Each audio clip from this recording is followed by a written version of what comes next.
Hello po mga coworkers, kamusta po kayo dyan? Sana nasa kayo mabuting kalagayan po mga coworkers. So dito po tayo ngayon, gumawa tayo ng tester DIY po mga coworkers. So aking pamahagi sa inyo kung paano mag DIY ng tester.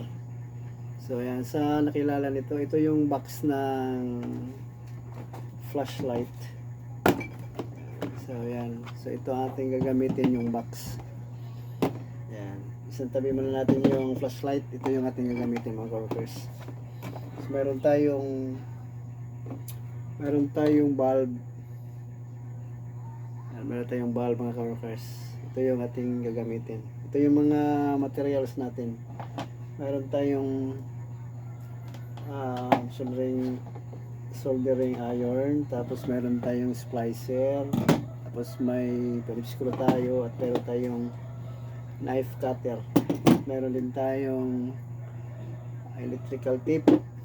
So ito, meron tayong maraming mga screw, iba't ibang screw. Ito, so yan, ito yung gamitin natin ito po mga coworkers. So yan, so meron din tayong clamp yan, wire clamp. Ito yung ating gagamitin, dalawa yan. So meron din tayong battery, rechargeable na battery. So 3.7 volts yung ating chargeable battery natin mga coworkers. Nakita nyo yan, masyadong hindi makita. Yan, ito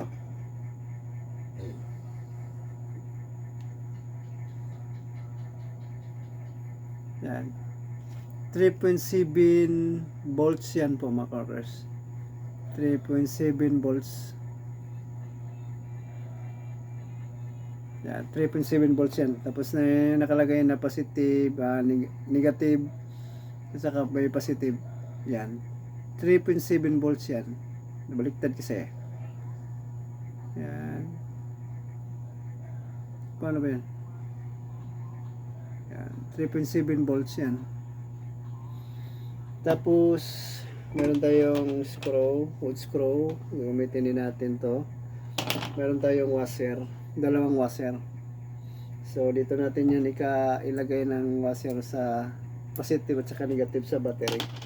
Tapos meron tayong adapter na joining, yan, wire adapter na pang joining. Ito po mga coworkers.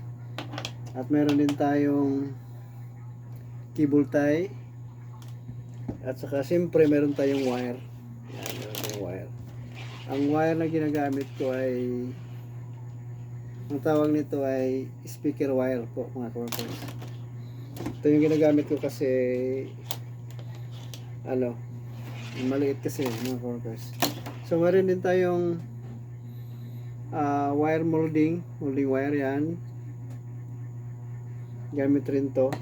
At saka ito yung box ng drill bit. Gagamitin ko rin to mga coworkers yan.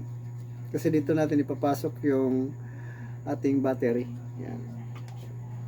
So yan. Simulan natin. So dito muna tayo. So splice natin.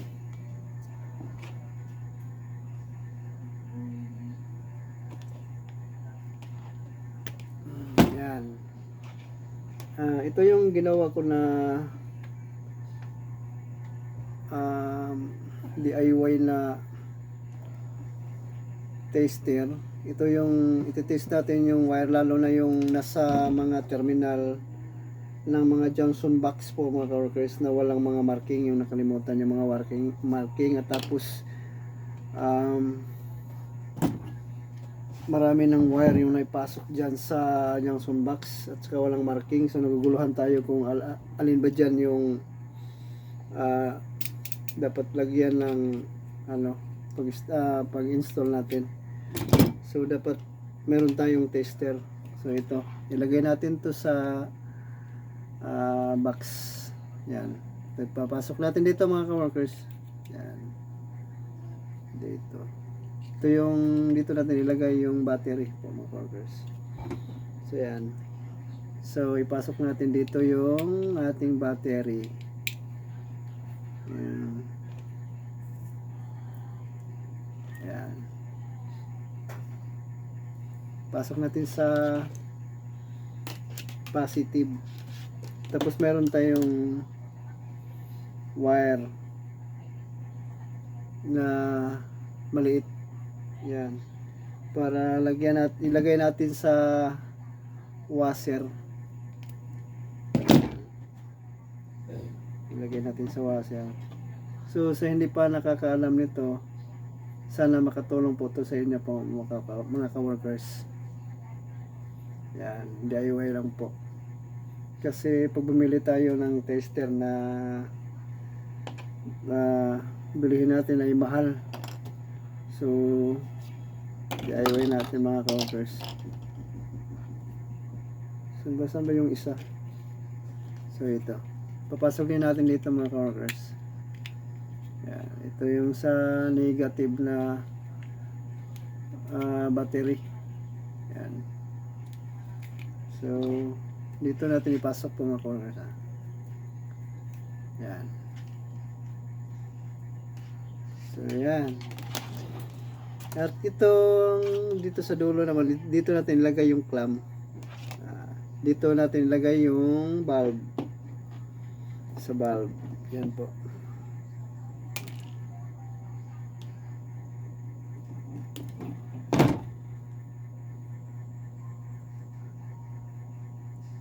So syempre dito tayo sa ating joining na adapter. Dito natin ilagay yung wire.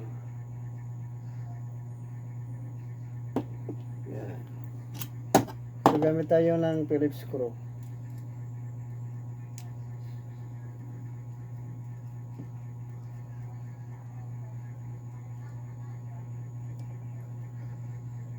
Yan.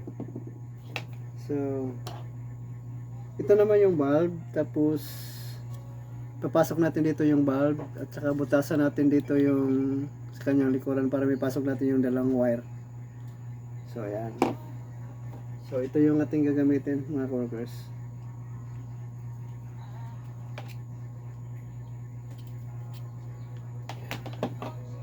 So yan, butas na. So pasok natin yung wire.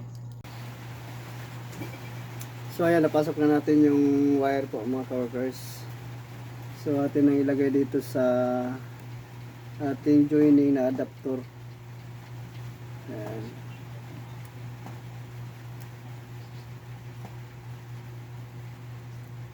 Oh my God.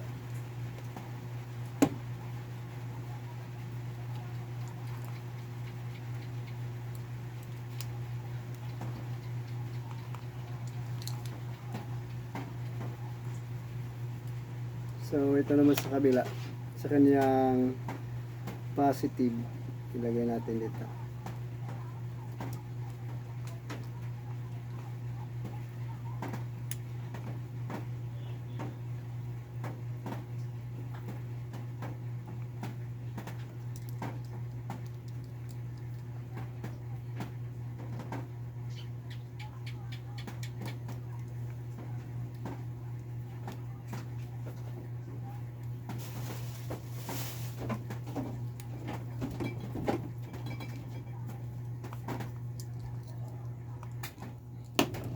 Hindi.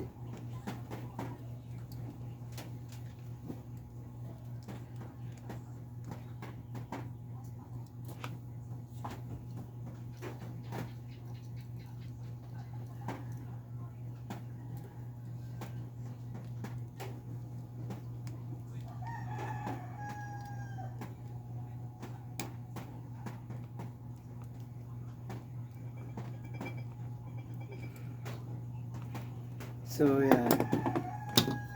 So pagkatapos, ito naman yung molding. Ilagay natin dito sa loob. So yan, ilagay natin yung ating wire dito. Yan, pumukos at i-clip natin i-stopper natin yung ating molding. Siyempre, i-screw natin dito po mga ka-workers. Para mahigpitan yung ating battery. Para hindi malaglag at hindi kumakalog po mga ka-workers. So yan, bali dalawa yung ating ilagay na screw para hindi kikilos yung battery. Yan, para hindi kakalog. Yan. So pati rin dito sa kabila mga ka-workers. Pinalagyan ng screw, bali dalawa. Yan.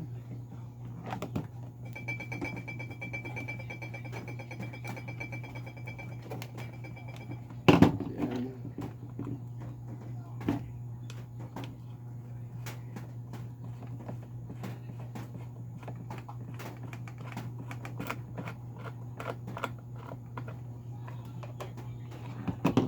Ayan po mga workers. So yan. Nakita nyo, naipit na yung ating battery. So para dumikit yung wire, lagyan natin ng moldings dito. Para mahigpit yung pagka lagay ng wire mga workers. Yan.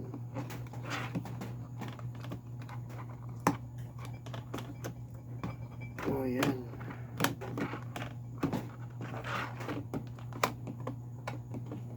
So, mahigpit na. So, ito yung bulb. Ilagay natin dito. Sa ating sa loob. Yan.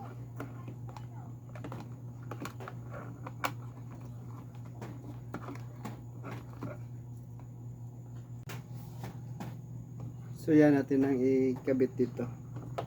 So siyempre higpitan natin at lagyan natin ng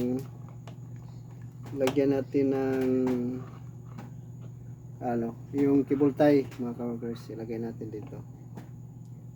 So yan, para mahigpit yung pagkatali ng ating bulb at hindi matanggal po mga ka-workers. So yan dito.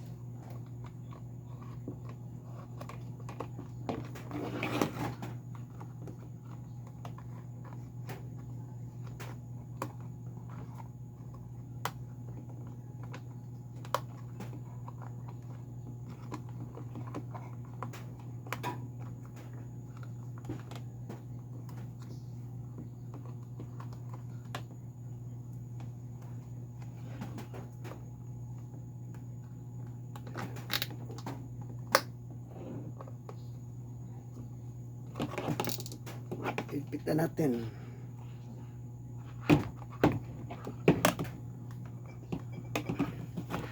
So ayan, mahigpit na. Yan, natali na natin ng ating bulb sa ating cable tie. So ayan po mga yan ang pagkalagay natin po mga ka-workers yan. So ito naman, ito ipasok natin dito mga ka-workers sa ating binutasan kanina. Yan. Pasok natin dyan. Pero para siyempre hindi ito mahahatak at hindi matanggal yung wire, ating tali natin dito po mga ka-workers. Ating itatali. So ganyan. Tapos pasok sa butas. Pasok natin sa butas. Yan, pasok natin sa butas mga ka-workers. Hilain natin. Yan. Yan. At ibalik na naman natin po natin sa loob po mga ka-workers. Yan.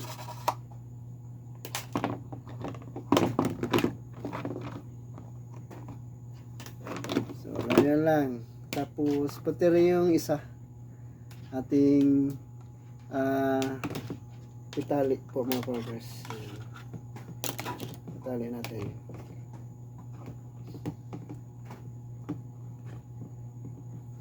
At ipasok naman natin, ipapalabas yung ating wire. Yan. Tapos ibalik naman natin po mga ka-workers.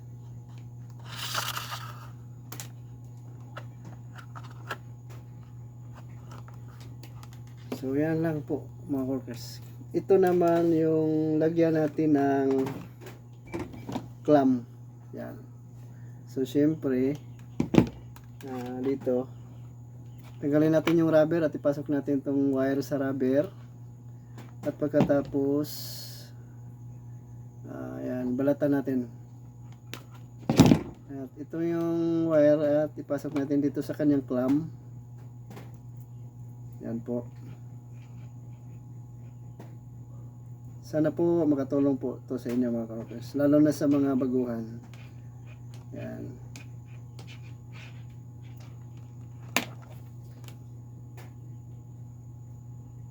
So yan. So ito yung clamp. Yan. Pati yung isa, balatan natin at lagyan natin ng clamp. Yan. So kunin natin yung rubber, ipasok natin yung wire. Yan. Pwede kayong gumawa ng ganito mga workers. Pwede rin yung tularan. Kung nasa inyo po, kung gusto niyo. So, ayan. So, yan. Dalawang clamp na. Yan. So, ayan. Ipasok na natin yung ating wire. Yung dalawang clamp po, mga workers, dito sa ating cap. Yan. So, ganyan lang po pag DIY natin ng ating wire tester. Yan. So yan. So ito lang po, tapos atin na i-close, tapos ihulog natin yung ating mga wire dito sa ilalim. Yan. So ganyan lang. Tapos ito yung isa, ating ihulog dyan dun sa ilalim. Yan. Para madali lang po natin kunin yung mga ating, so yan lang po, gumawa ng tester. Yan.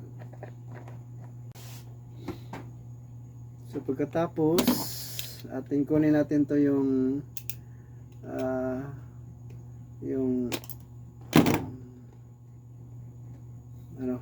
cable tie, tapos lagyan natin ng electrical tape dito mga ka-workers. Yan.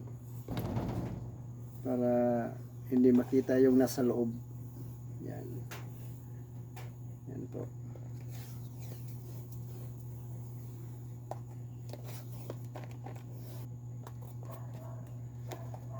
So yan lang. So malaman natin kung mayroon tama ba yung wire, kasi umiilaw dito mga ka-workers.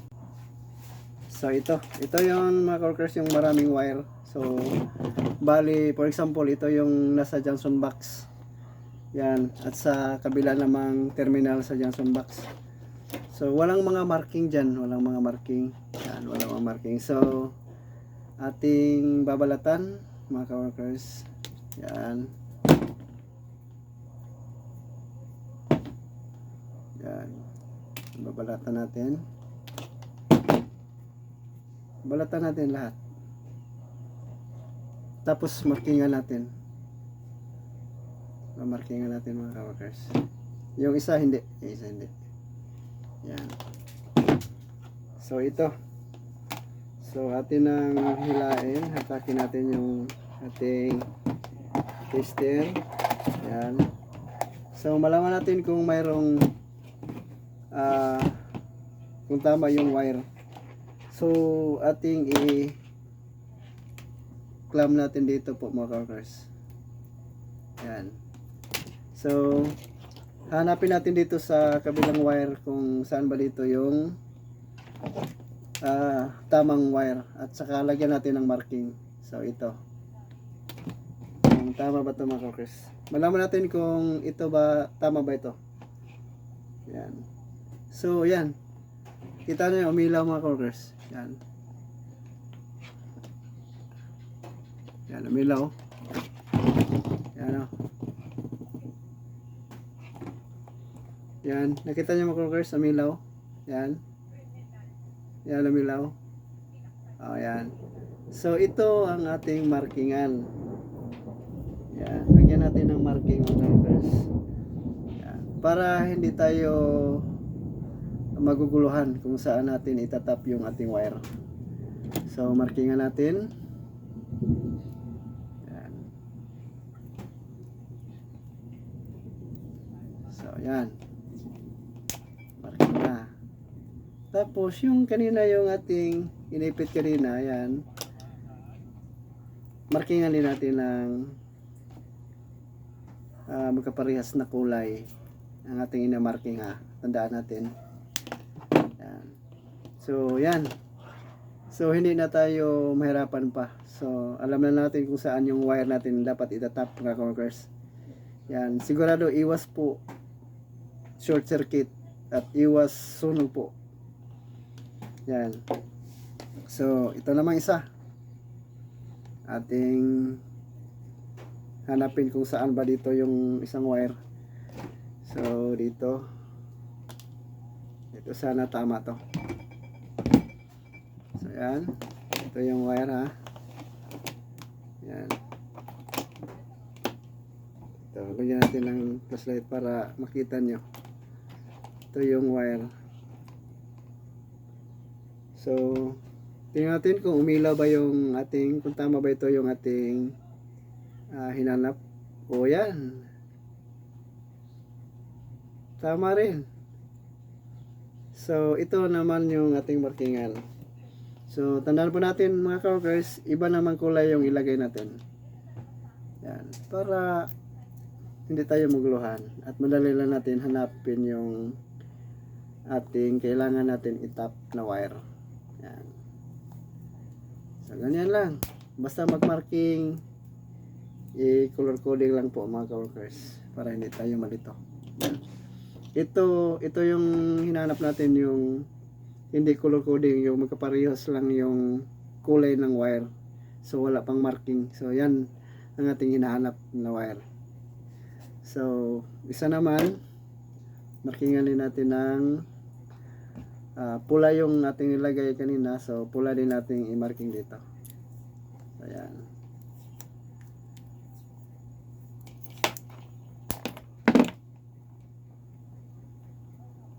So, ayan.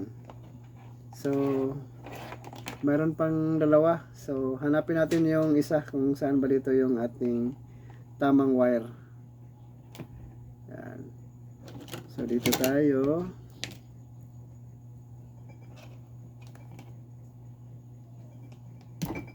Ayan. Ito. So, hindi umilaw. Hindi umilaw mga ka-workers yan. Hindi umilaw. So, hindi ito. Yung isa. Yung isa. Baka ito yung isa. Baka ito. Tingnan natin.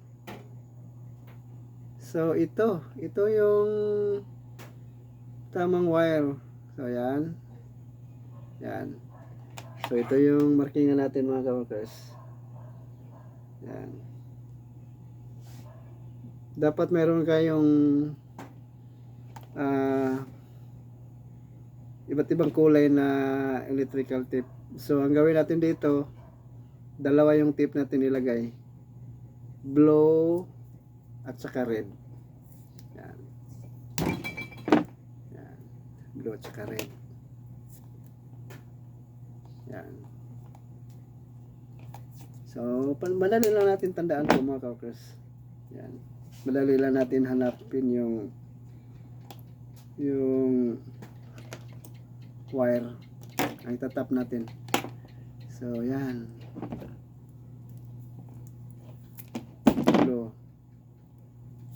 Blue at saka red.